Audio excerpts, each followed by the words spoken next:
Shotgun with Charlie.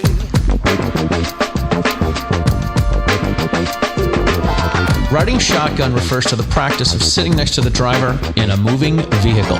The term riding shotgun came around after the time of the stagecoach, when somebody used to sit next to the driver holding a shotgun, in case they ran into bandits. My name is Charlie Cook, and I drive a lot. I like to talk to people while I'm driving, so I interview people in my car while I'm driving. Welcome to Riding Shotgun with Charlie.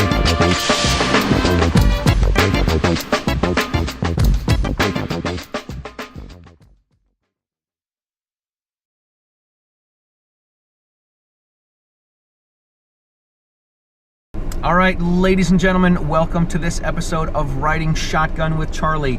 Today I have with me Jay McMahon, who is the Republican candidate for Attorney General here in Massachusetts. Jay, thank you so much for being on. Charlie, good to be with you. This is going to be fun because we're going to take a tour of Upper Cape Cod while we're talking. See, I've been in Massachusetts for 30 years.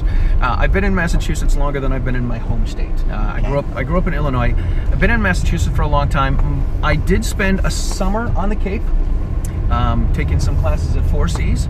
Okay. And I went to 4Cs. Did you? Yeah. Oh my gosh, that's cool. And speaking of Illinois, I've been there a couple of times, but there's some other famous people that have come out of there. Let's see. There's Barack Obama. There's Richard Daley. Can I name some more? Yeah. And Charlie Cook. Dick Turpin. Yeah, Dick Turpin's still coming out of there. Oh man. Anyway, so I took a couple of psychology classes at Cape Cod Community College, and I used to play in a band, and every time we would come down to the Cape, I would always have to play Jimmy Buffett. You see this water park we just passed? Mm-hmm. Town just put that in this year, town of Bourne. Oh, cool. Yeah, oh, it's great. Cost us $1 million. The slide was defective. Some little kid went down the slide. They keep putting the thing broken. I don't know why they didn't fix it, but they keep putting a sign on there. Slide's broken. No, do not use. So some kid went down there, severed off his toe. Wow. So now they closed the whole park to everybody. Oh man, that stinks. It just opened about a month ago. Good, just in time for summer. Oh, just in time. Closed, right. Absolutely well, closed. My line, so when I teach gun safety classes, and whenever I talk about the crazy Massachusetts gun laws, I always say, welcome to the Commonwealth. There you go. Welcome to the Commonwealth. We got a water park for the summer that we shut down. Okay, there's some signs for you. That's awesome. You got both sides of the street. Very cool. Well, you know, and you're talking about the crazy gun laws in Massachusetts, you would be, I am amazed at the amount of litigation over a tube in which a projectile goes through. It's completely ridiculous. I mean, it really is. It really is. It's conflicting. Some of it doesn't make sense. I would venture to say a good chunk of it is unenforceable because of the conflicts. There's also something that says in the law that says void for because it's vagueness. Void for vagueness because it's too vague. Yeah. And we have all that and then some. I was talking with somebody recently about the whole bump stock thing. Yeah. And I think I read that 3 people turned in a bump stock and 1 person turned in a crank. Yeah, back in February. Yeah, here's how it goes. They sent out, I think it was 425,000 letters.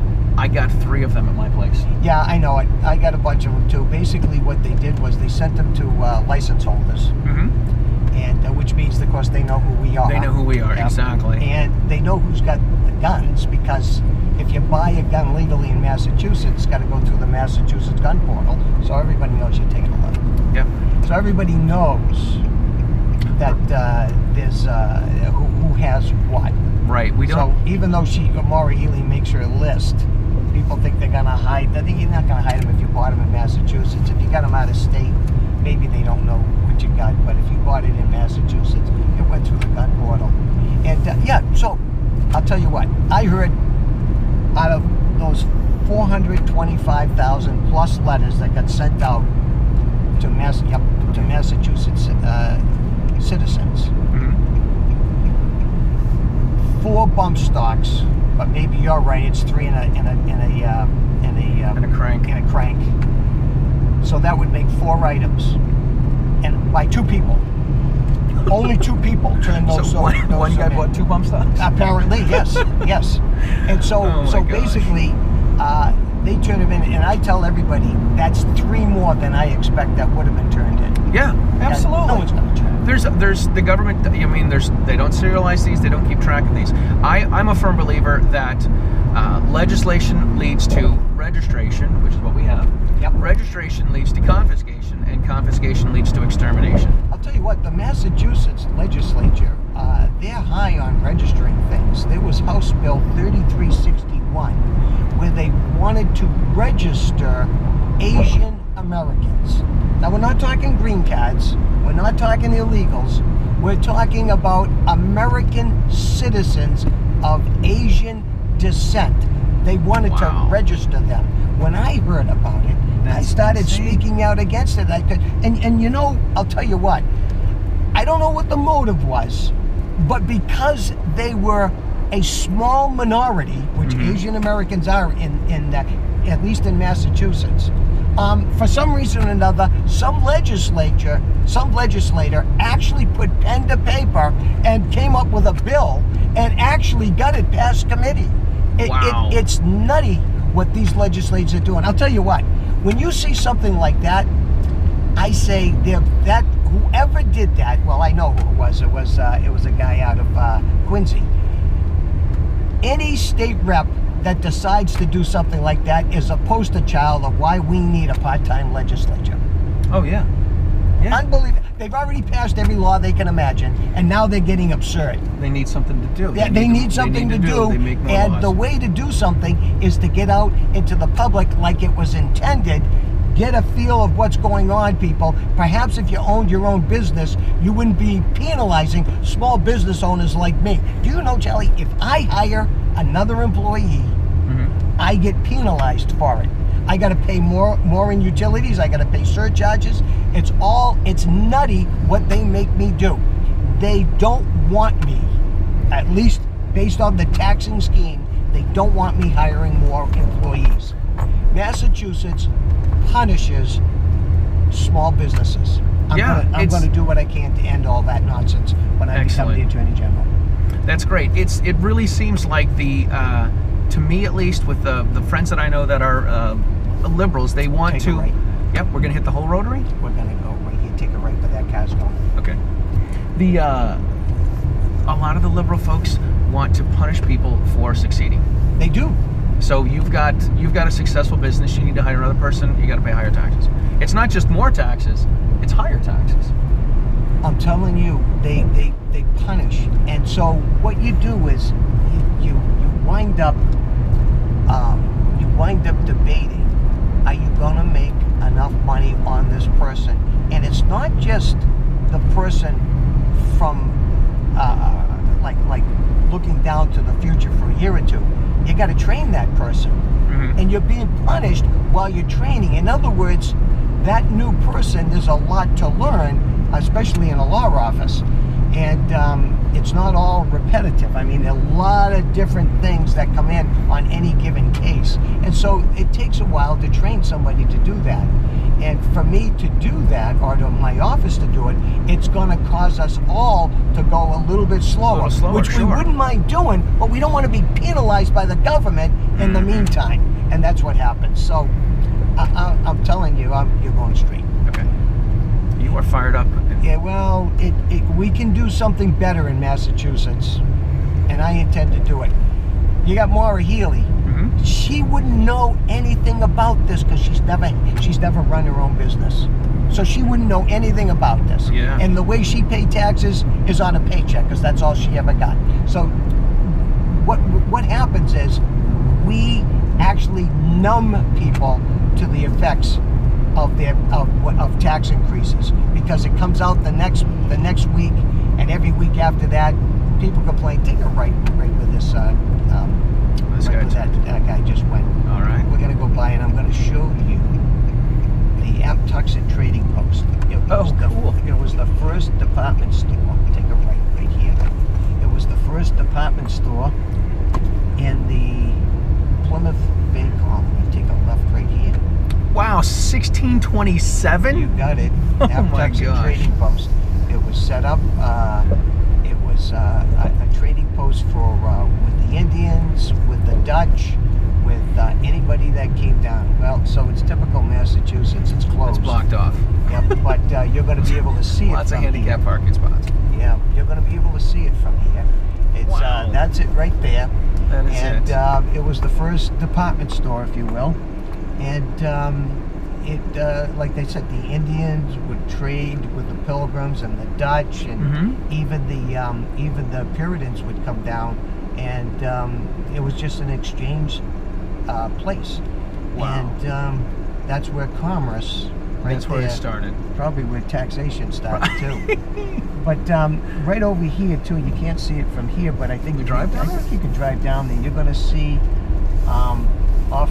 I believe it's off to the. Keep going. Authorized personnel only. That's all right. Did you authorize me to drive down here? Yes, I did, and I'm All a right. taxpayer. I think it's gonna. There's right in here, off that way. I think. Take a left. Oh my gosh, there's a boat. Yep. That is pretty cool. Keep going around because All right. we have in here. There's a railroad station over here. Maybe it's further out. We'll turn around when we go to turn out of here. But All right. there's also a railroad station. It's called it's the Gray Gables Railroad Station, and we're going to go to Gray Gables in a moment. President Grover Cleveland used to have his spend his summers in Bourne, and they called wow. it Gray Gables because he had a house with a lot of gables, and he painted them gray, so they called the village Gray Gables. There we go. That makes sense. Oh, we have some video going in an unauthorized place. That's okay. Are you gonna push charges That's against all us? right. If they do, we'll have to. I'll just have We'll to delete go this up out. there and say to them, "Do you know who I am?" Do you know who I am? That works in Massachusetts, at least with the Kennedys. Too funny. Just kind of go to the left a little bit here. To the All right. left. Oh, right There here. it is. Oops. There's the that get that. used to be right there, straight ahead, was the train station in Gray Gables. I'll show you where it was located when we get there. We will go Okay. to Gray Gables, but that was the That was the train station. Yep, the depot. and they erected it over 100 years ago when Grover Cleveland. So there was the train tracks through here? Yeah, well, actually, right straight in front of us. Oh, there we go. The tracks, they're elevated, and this way, take a right. All right. All right. They're elevated right here. This area is called Aptuxcet. It's a very tiny village in Bourne. So we're gonna make a left here again. Oh, there we go. We went onto the tracks. And then we're going to, I think the Barnstable County Sheriff's Office did this right here. This main Oh, cool. trail. Take a right. Right. He's got Jim Cummings, his sheriff. He's a great guy, and he's got a lot of his guys go out on work details. Mm-hmm. They got a huge tent. I don't know if you rent it or if you're non-profit. He'll have his guys put a huge tent up for you when you got to do something that's community involvement. They got their guidelines, but he's pretty good about just about anything that as long as it helps the community. Now we're going to be taking a right shortly, and I'm going to take you. You're going to be looking across the canal. We're going to go right by the river, right here. Oh, nice. Right here in Bell. And we're going to take a look at the Cape Cod Canal up close. We're going to look across to the Corps of Engineers, the United States Army Corps of Engineers who run the canal. We're going to look at their control area. Best view to look at it is from across the canal, and we're going to see the Massachusetts Maritime Academy and the Very railroad cool. bridge right up close. I've got some friends that are sending their son to Maritime next year. I'll tell you what, it's probably one of the best schools around. It's a paramilitary. Yep. It's paramilitary in that they wear uniforms. Wow. And they have you'll see them. I see them marching or jogging down the canal because I live right on the canal on the other side. Oh, well, awesome. Matter of fact, if we were further down, we could see my the house across. Yeah. That's cool. So that's the railroad bridge right there, obviously. That's awesome. And looking straight across right now is the control center Wow. for the that's the traffic control. That's the United States Army Corps of Engineers. That's pretty huge. And now looking out to the right is the Massachusetts Maritime Academy. The road right across the street from my office takes you right down to, if you go right to the end, takes you to the Maritime Academy. Wow, this is pretty cool, man. I got to tell you, when I do these, I never know where I'm taking people, or I never know where they're taking me. Now, straight ahead of us is the village of Grey Gables. Gotcha. And this is right in here. It's called Grey Gables Beach. Nice. Cool. We got some video of that.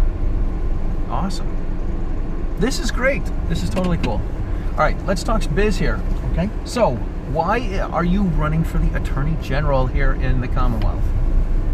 Well, I guess since this is an interview, I can give you the long version. Sure. Okay, so I'm a news junkie, like a lot of people a lot of politicians that, or I guess I'm a politician now. I wasn't before. It's I was a official, lawyer. right. Yeah, it's official because I'm running for political You got office. signs everywhere. It's official. It's true. It is official. And Charlie, by the way, did you give that guy permission to use your boat? I did not. We're gonna get a shot of that boat. There we go. He did not have my permission to use that boat. There you go. He's even got your crew on there. Right. You should call it Sailing with Charlie. Yeah, sailing with Charlie. Sailing shotgun with Charlie. So, I'm a news junkie all my life.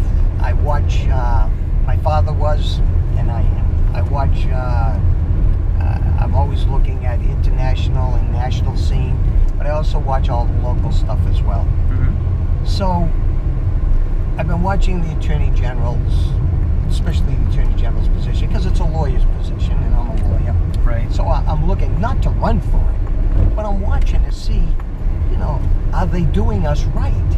Yeah.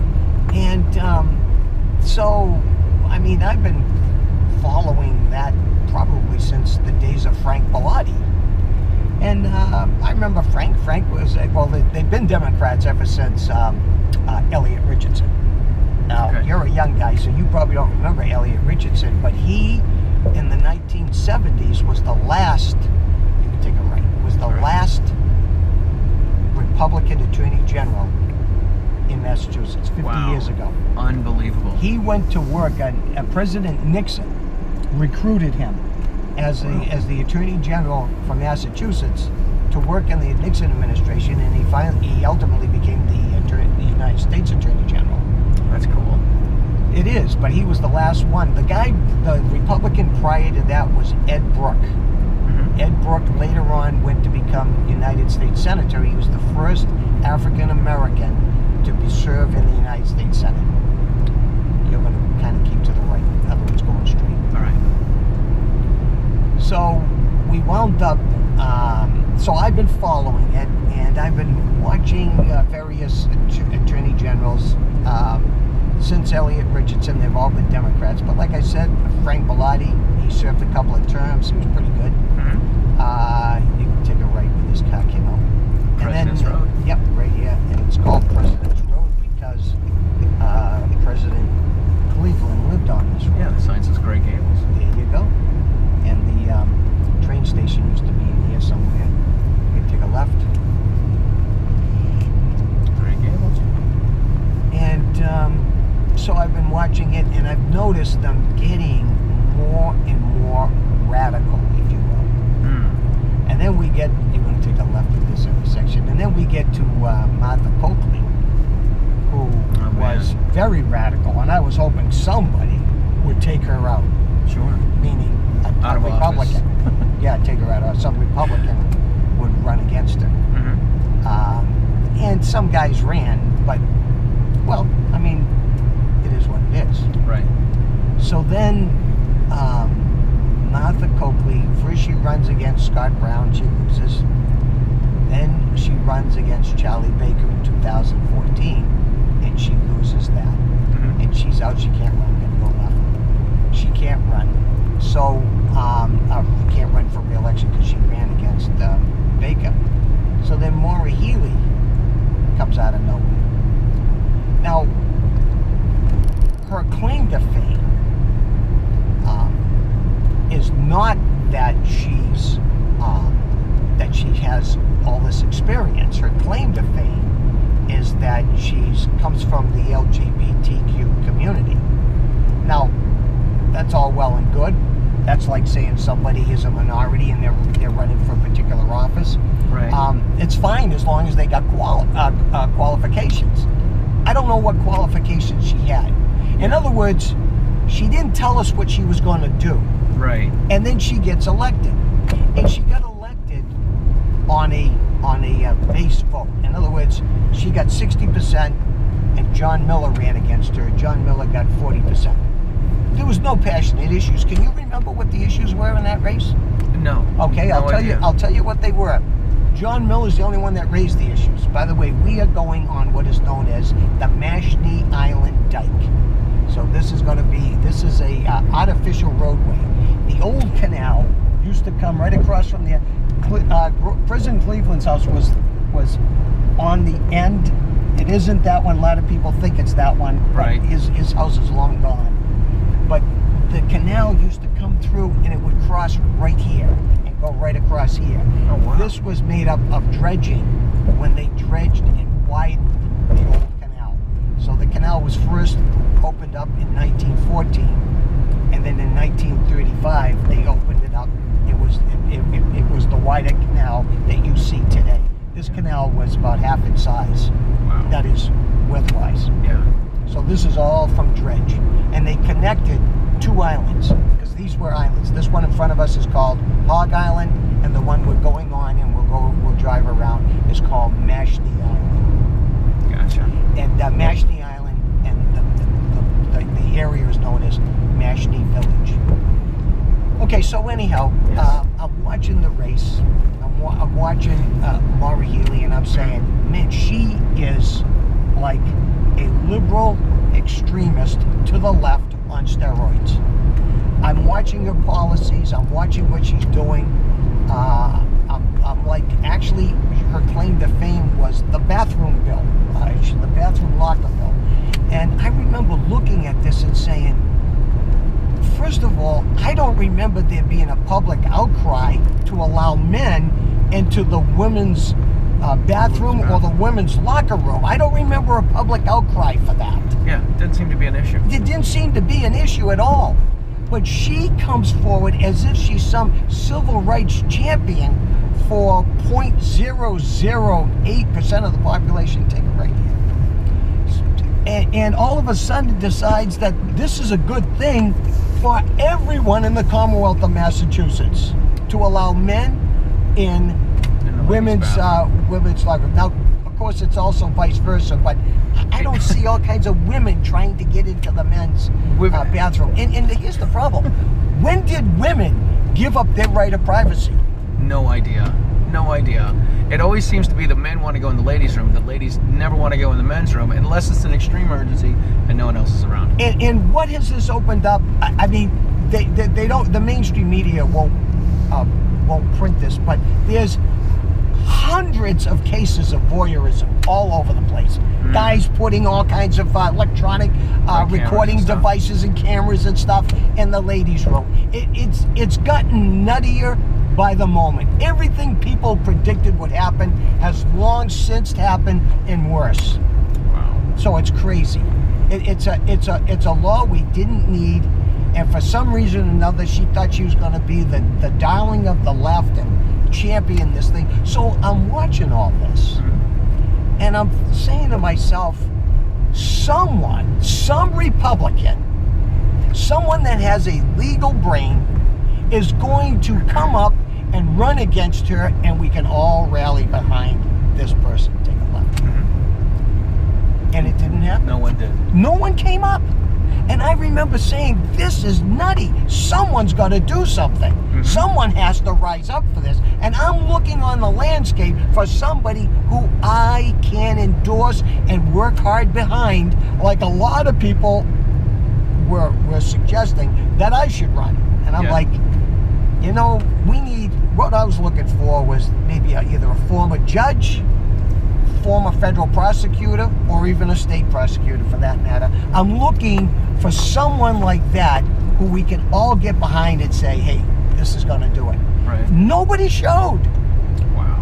So as I'm watching all this unfold, she comes up with her infamous enforcement order, if you could take it right here, banning whole categories of guns. Guns that prior to her notice were legally purchased in Massachusetts through the Massachusetts Gun Corps. Yep. Legal to own, legal to possess. Yep. The crazy thing to me is that this is almost 2 years ago to the date when it happened. The dealers can't sell them, but we can sell them amongst each other. Well, you see, So that's another nutty thing. But what she's done was she has effectively done what the extreme left wants to do. She is bullying gun shops and saying, you sell them, we'll close you down, and she's done it. Mm-hmm. Yeah. So she has no qualms about closing gun shops down. She has no, I gotta tell you this, if she gets reelected, she will be emboldened. She will come after the guns. They know where they are. They do. Because of the Massachusetts Gun Board. Because we're all honest gun owners. And by the way, when was the last time you heard of a licensed gun owner in Massachusetts committing a gun crime?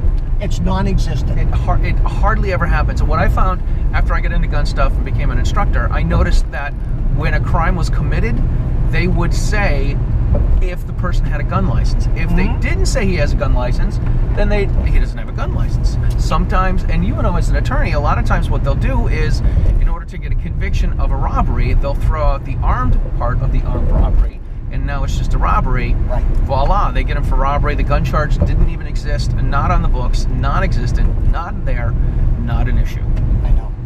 And it's there's something wrong with all that. Now, the Attorney General sets law enforcement policy for Massachusetts, and I don't know where she's out to lunch on almost all the major issues that we're concerned with. Yeah. She is more concerned with suing Trump. She has the worst case of Trump derangement syndrome that I've ever found in anybody. Yeah, that's not her job, isn't to be suing Trump, is it? She's supposed to be protecting the citizens of the Commonwealth, Massachusetts, and I got to tell you, she does just the opposite. I'll give you a perfect example. Somebody says, "How can you just say that?" Well, I don't just say things. I'm a trial lawyer, so I got evidence to prove what I'm saying. And I'll give you the perfect example. Was her first lawsuit against Trump. President Trump knows that his number one top priority is the protection of American citizens. So when he got sworn in January 20, 2017, he was told by holdovers from the Obama administration that President Obama knew, and that these intelligence officials knew, that elements of ISIS and Al-Qaeda are infiltrating refugees coming from 6 Middle Eastern states, and that we got to do something about it. So President Trump issued his first executive order. Now, we all know what executive orders are because Obama issued hundreds of them to prop up Obamacare, which is crashing in on its own weight.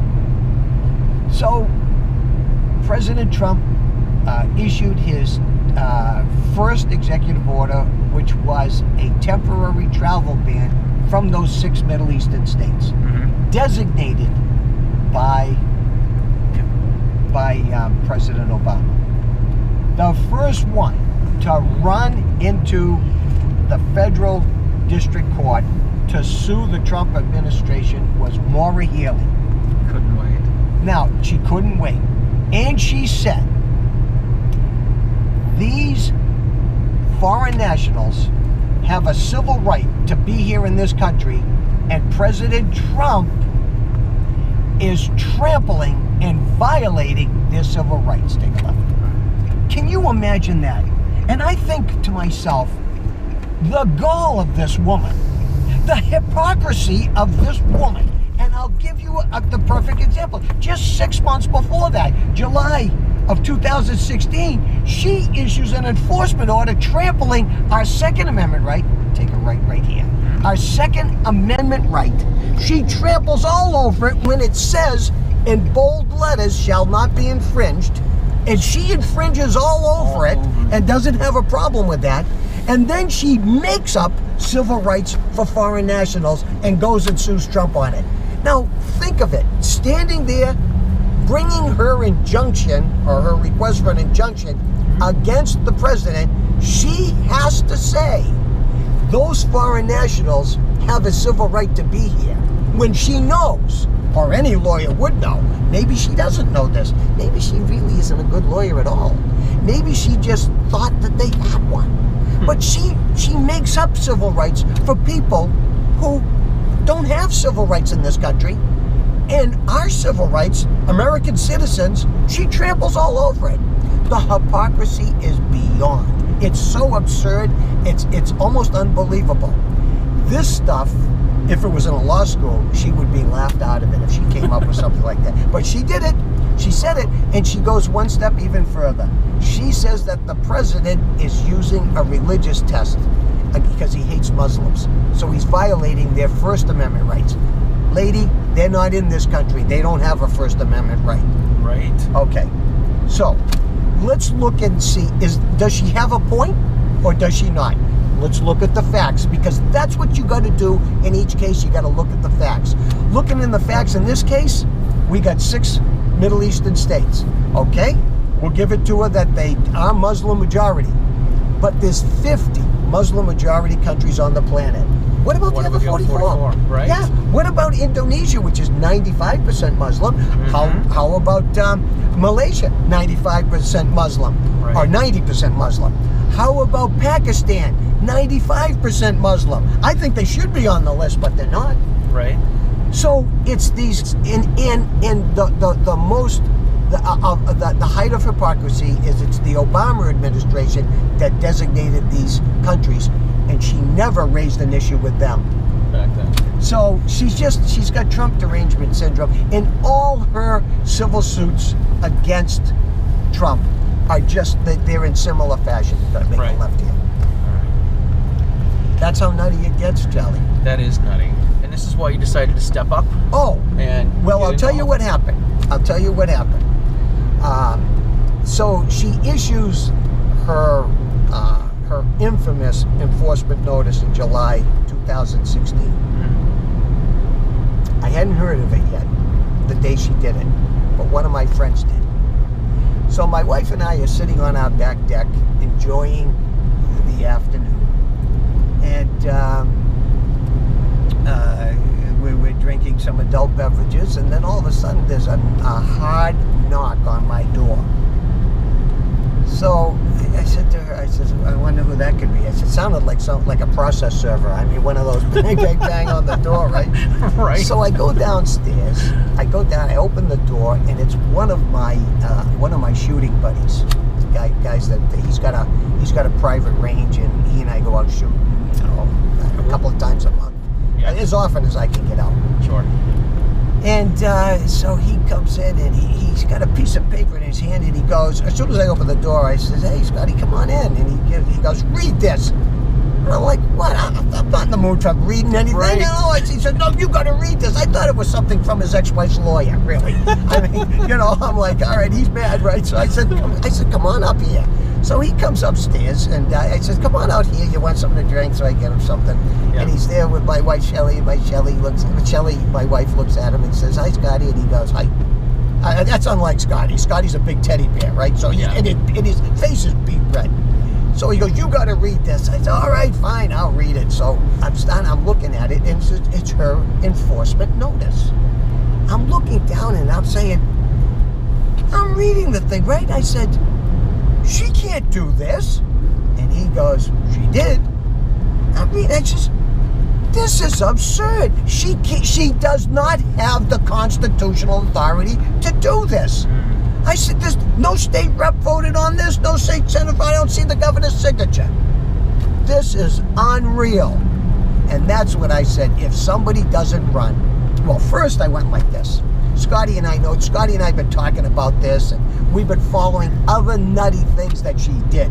This was the straw that broke the proverbial camel's back, because we were like, this was unbelievable. That she actually just, this overreach was beyond the pale. So, I'm there looking at this, and I'm saying, Scotty says, this can't stand. And I'm saying, no, it can't. I said, this is, and then I'm working up a head of steam, and I'm saying, where are the Republicans? Right. Who is gonna, and I'm going like this, I'm pounding the tail, who is gonna stand up? Who's got the fortitude? I used another term, but this is being recorded. But I said, who's got the fortitude to stand up and go against this thing? Someone's gotta do it. And Scotty goes, and you're the man. So I go like this, I go, I need a drink. So I said, you know, I'm thinking, I mean, Scotty, amongst other people, have been urging me to do something about this, right? About these things. But this one here was over it. So I'm sitting there, and I feebly say, well, I got 2 kids in college, and Scotty goes, see? That's what happens. That's how people like her get into office, because good people do nothing. You're going to go straight. All right. So I said, oh, man. So I look at my wife, and I go, what am I supposed to do? Well, I said to her, what do you think? And she goes, I think Scotty's right. I said, would you support this? She goes, well, I think we got to talk about it. So we sat there, and after venting a little bit more about how she can't get away with this, because Charlie, to be honest, half of his guns, half of my guns, a whole bunch of other people's guns are on that list. Yeah. She made us all 10-year felons by the stroke of her pen. Unbelievable. Just to throw in here, everybody, your viewers all know that I'm running for Attorney General. On day 1, when I take that oath of office, I am going to rescind and revoke that enforcement order, and I'm going to take great pleasure in doing it. Awesome. I'm going to sign that thing right on the cameras, right after, if the cameras are rolling, right after I take the oath of office. It'll be my first official act, and I can't wait to do it. That is going to be great. Well, people know. See, and I'm trying to let your viewers know, and I'm trying to let the citizens of Massachusetts know, I am not only going to do this because it's the right thing to do, I'm also personally vested in this. Yeah, absolutely. So, and you know, I want to bring some sense to gun law in Massachusetts. Now, she issued her infamous enforcement notice of July 20, 2016. She issued it under the pretense of getting guns off the street. Not one gun was taken off the street by that. Not one gun was prevented from committing a crime. Totally. I follow the Boston Police online and on Facebook, and when I see their posts, and it seems like sometimes they go through a thing where they'll post a picture of a gun and ammunition and some drugs that they off of someone that they arrested, and they always put it on their Facebook, one more gun off the street. Yep. But it's never one more criminal off the street. Right. It's they've taken a gun from somebody who shouldn't already have one, and then they let the person go. They plead guilty to the possession of drugs or intent to distribute or robbery. They let the person go, and that person goes back to their business of, you know, getting guns illegally and committing more crimes. Right.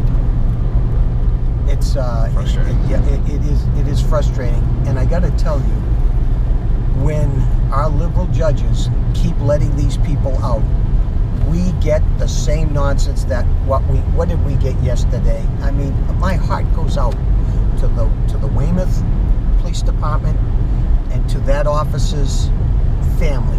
Yeah, he's got 2 young kids. He's only 40. What is he? 42 years old. I think so. Yeah. I mean, come on. And you know something? That's because Emmanuel Lopes. Yeah, take it right. Emmanuel Lopes is a drug trafficking thug. He's trafficking in cocaine, but he's not the only one that's done. Listen, down here on Cape Cod, and a couple of towns over, Yarmouth just lost Sean Gannon in April. Right. Sergeant Sean Gannon. You want to know something? People don't know the facts of that case. let me tell you how that went down. Oh, you got This something you want this to guy add? was arrested like what? He's in his late 20s. He was arrested 111 times. The guy that killed Sergeant Gannon? in Weymouth. Or not Weymouth, in Yarmouth. In I'm Yarmouth. sorry. 125, because that's what they call him. That's his 125. nickname. They won't even dignify him by calling him by his name. Wow. They call him by 125 because he has 125 criminal convictions on his record before pulling the trigger to kill Sergeant Sean Gannon. Now here's the facts in that case. This drug trafficking thug, he's an opiate dealer, mostly heroin and fentanyl. In 2010, he was indicted. That means in the Superior Court. A criminal complaint is in the District Court, an indictment is in the Superior Court. Amongst other things, he was charged with 27 counts of illegal possession of a firearms. Now, this is Massachusetts. 27.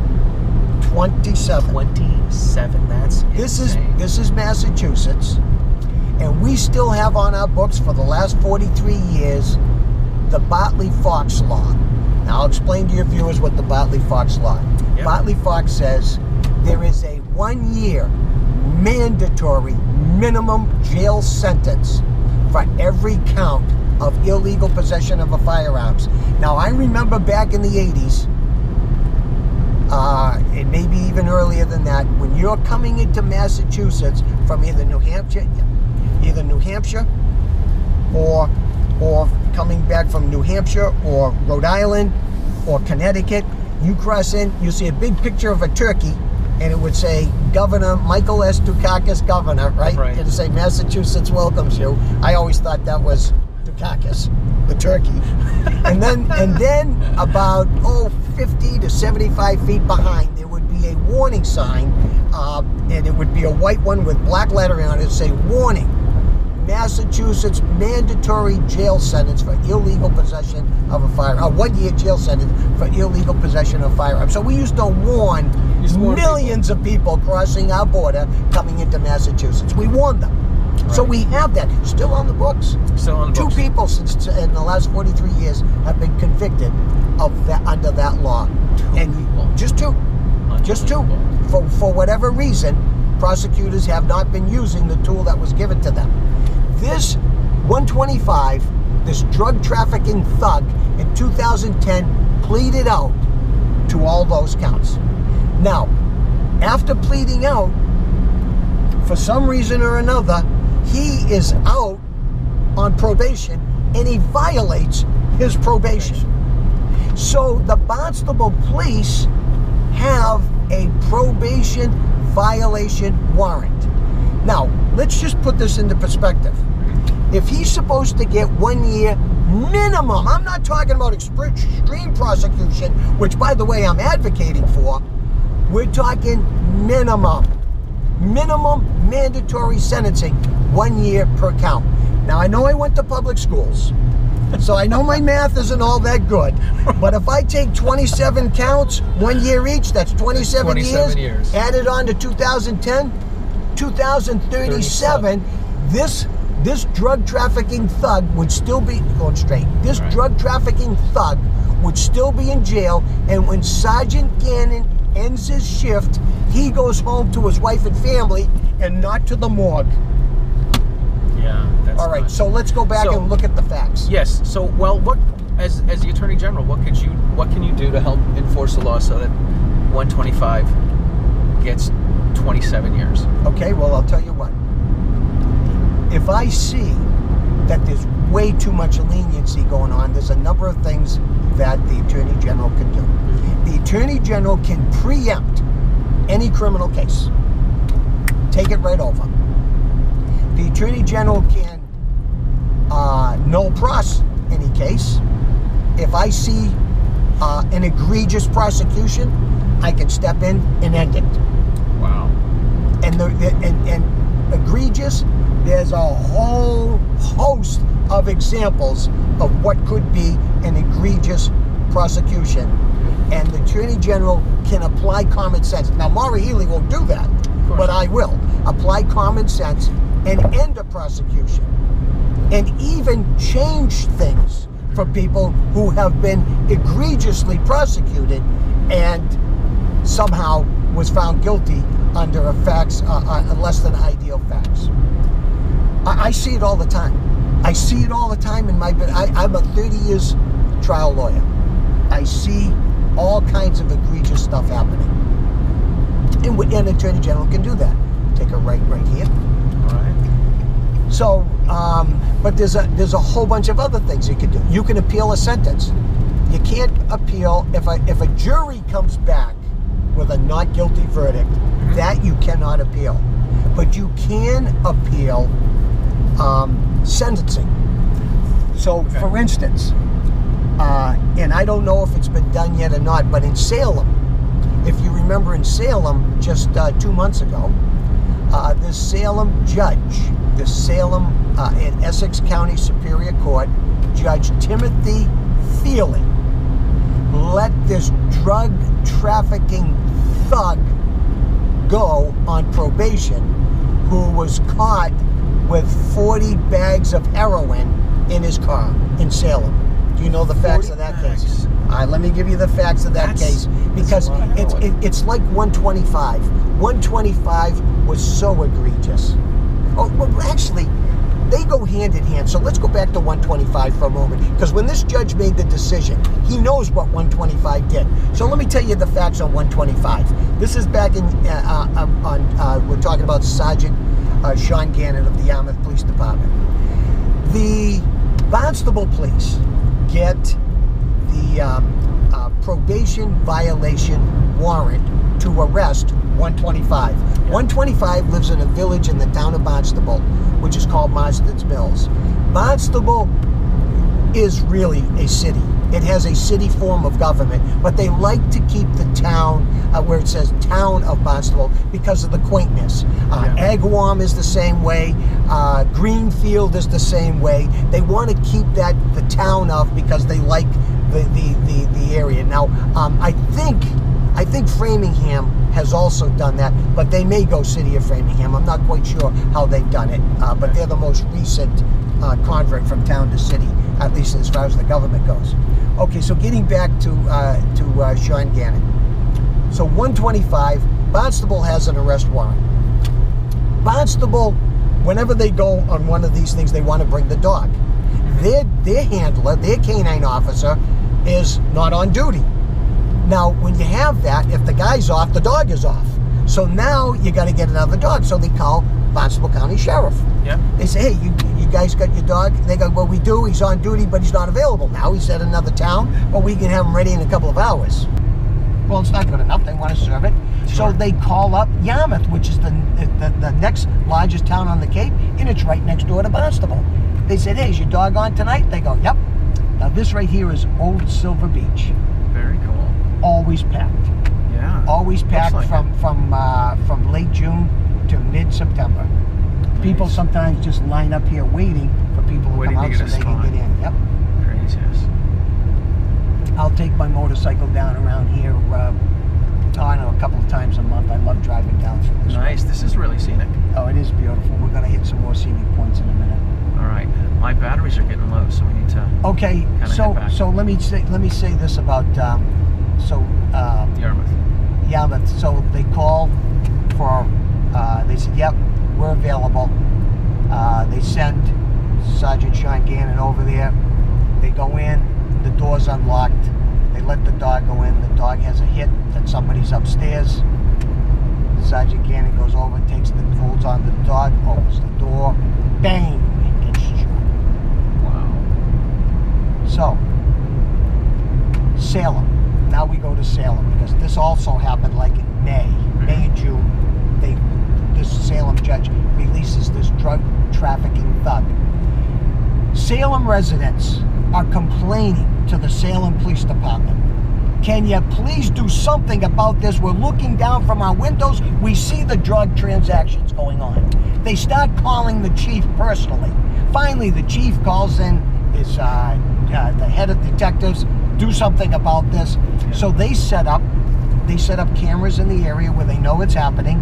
So they got all the video. They get it a couple of times.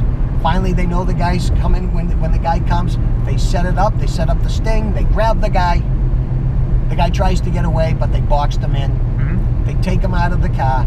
Now, whenever you stop a car in Massachusetts, you don't need to get a search warrant if you got probable cause to have gotten a search warrant. So it's kind of like you got to make sure you got probable cause before you search, Right. or else it'll get suppressed. The Salem police do everything right, and they go over and above. What the Salem police do is they grab the guy because they got the drugs in his hand and the money. They got the person he was selling to. Yeah. They got the whole transaction. And then they wake up a clerk and they get a warrant. When they get the warrant, they search the car and they find 40 more bags underneath the dash in hidden compartments. Wow. This guy was not a user, which means he is an evil businessman, Yeah. a purveyor of poison. So they catch him right, they catch him with the goods. Guy goes to court, tries to file a motion to suppress, he loses because the cops did everything right. Yeah. Tries to file a motion to dismiss, saying he was entrapped somehow, loses that. So now they're ready to go to trial, they're ready to impanel, and he decides to fold because he knew it would have been worse. Right. And so they take the plea. And at the plea, the assistant district attorney asks for a minimum of 3.5 years, which is still below the minimum. That would get him into the state's prison as opposed to the county house of correction. Right. The other side, the defense attorney says, "Well, Judge, this is basically an economic crime. I mean, he's just providing for his family." Can you imagine that? And the judge bought it. The judge told him, "You're going to take a left here." The judge said, "If you were a United States citizen, I would send you to jail." The judge gave him probation.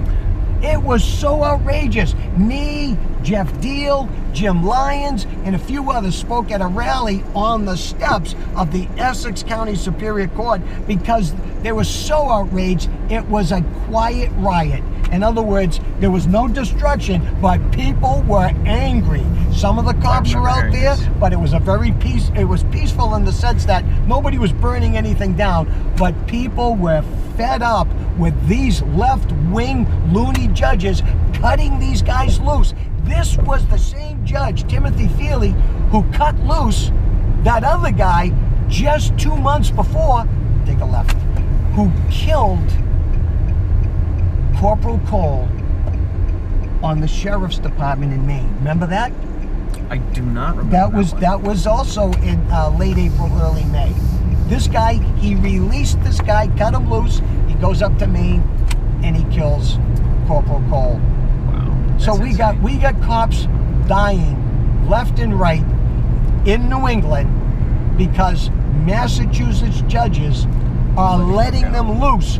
We're not putting these thugs in jail for long periods of time and removing them from society, and they're creating more mayhem. That is, these thugs are creating more mayhem than what originally should have got them and kept them in jail. That's and insane. Police officers are losing their lives over it. So my position is extreme prosecution. But if just minimum prosecution, just minimum jail sentencing were done to some of these people, they would be in jail and not causing the mayhem they are. Law enforcement needs to know we got their back. Absolutely. And we're sending the wrong message right now by telling people because they're not a U.S. citizen, we're not going to send them to jail. That is the wrong message.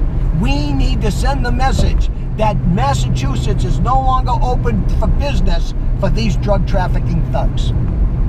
Excellent. I can't top that. I can't top that. We absolutely should. Why would that? Just means, to me, as a regular Joe law-abiding citizen, that just means we're inviting more criminals to Massachusetts. We're going to house them here. We're going to take care of them, and we're going to make sure they don't abide our laws. Maura Healey is sending the wrong message. She is actually on record as saying that the Massachusetts sentencing guidelines are too harsh. Unbelievable. How nutty can you be? That's I'm crazy. saying they're not harsh enough. We need to have law enforcement's back. They need to know that once they've done their job, prosecution is going to take it the rest of the way. Well, I'll tell you, I am passionate about all these issues. Very passionate.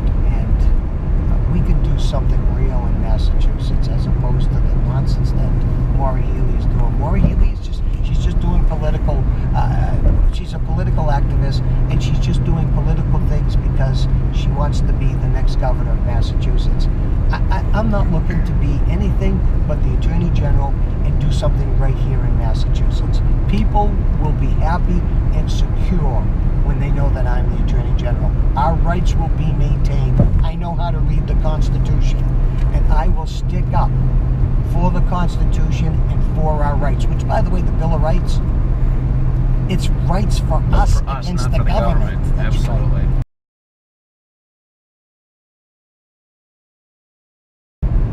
All right, well, listen, this has been a lot of fun. Jay McMahon, it has been a pleasure to have you on Riding Shotgun with Charlie. How can people find you? Okay, there's a whole bunch of ways they can go. My website, www.attorneyjay.McMahon.com. All right. If you go there, that's my website. Whole bunch of stuff on there. You can also find us on Facebook at Attorney Jay McMahon, on Twitter, Jay McMahon for AG, and I mean, we just got tons of material there that people can look at. A lot of you're funny, pretty active on that stuff. yeah, a lot of funny things on there. We update it all the time. New stuff every time that comes on. You're not going to see me posting after every little event. Like politicians just got to put their stuff out there. Right. But I'll do something when it comes to a major event. I may not be the first guy to jump on there because I want to give it some thought and give some thoughtful response as opposed to just jumping out there and bashing Maura Healey. I want to give some substance to it. Excellent. And there is substance, and I got a lot of substance to my campaign. We got to do this again sometime. Absolutely. And we'll go into the opiate crisis. That's huge. I know that's one of your huge issues. It's a very personal issue. Yep. But Awesome. And I want to just remind your viewers, we've got the primary is September 4th. September 4th. The day after Labor Day. Can you imagine that? Who did that? That wasn't fun. But it's supposed to be the second Tuesday after the first Monday or something like that? Well, there you go. But somebody decided that the day after Labor Day would work. But that just coincidentally may be helpful to me because a lot of my supporters are passionate. So they'll be out there. Yeah, they'll Absolutely. make sure to show. Awesome. But I'm just asking all your viewers to make sure you mark that on your calendar and September 4th. Yeah, September 4th. Absolutely. And vote for me, Jay McMahon. It'll say on the ballot, it's going to say James R. McMahon III. James R. McMahon III. That's you. Awesome. Jay, thank you so much for being on. This has been a pleasure. I can't wait to do this again. Yeah. I can't wait to do it when you're officially the Attorney General. You know, that would be fun. I know that some of the liberal talk show hosts on NPR, Jim and Marjorie, they have coffee with the candidates, not coffee with the candidates, but they have the police Commissioner Evans on, they have Mayor Walsh on, they have Governor Baker on. So this should be something we could go into. Yeah, I will do that. I don't mind being on. And sometimes I've been on liberal media, and I mean, sometimes they'll defend Maura Healey, but actually, they don't really defend her. They try to use her talking points, but even they know that they're hollow. Yeah, they're ridiculous or hollow. Even they know because they'll like especially when you're on radio. I mean, they're nodding in approval when you start showing up where the fallacy is in some of her arguments, and they're nodding. I see them. Some of them are smiling. Some of them are shaking their head like, he's absolutely right. No, it's crazy. All right, well, listen, you guys, please check out Jay McMahon. We just talked about all the faces you can find Jay McMahon. He's running as a Republican for the Attorney General in Massachusetts. Please check out Riding Shotgun on all of the social media outlets and the podcast and the YouTube channel. And don't forget to check out the Self-Defense Radio Network. All of your pro-gun... Oh, I always screw up the tagline for these guys. I hate it. I love those guys. But it's all of your pro-rights Pro Rights Podcast in one place. That's something I should write down and keep in the car, but I don't. Anyway, we love you guys. Thanks for watching. We will talk to you guys soon. And thank you very much for watching and checking out the show. Thanks a lot. Thanks for watching, listening, and subscribing to Riding Shotgun with Charlie. Check out all the other great shows on the Self-Defense Radio Network. All of your pro-freedom podcasts in one place. You can find them at selfdefenseradio.net.